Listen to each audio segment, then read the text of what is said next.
Sigmoidoscopy. Introduction.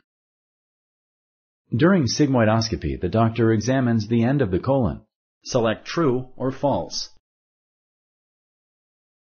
Correct.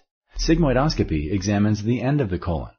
Colonoscopy, on the other hand, examines the full colon. Can colon cancer be cured? Select yes or no.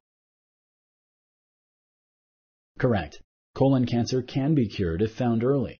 For this reason, a sigmoidoscopy can be an important and helpful tool for healthcare providers to find colon diseases before they grow and spread. You should not eat or drink anything after midnight the day before surgery. Select true or false. Correct. A sigmoidoscopy is an outpatient procedure. Select true or false.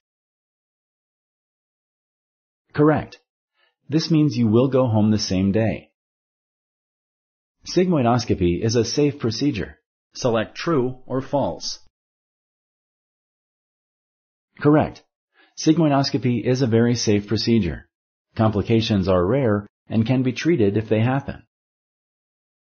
Thank you for using Explain.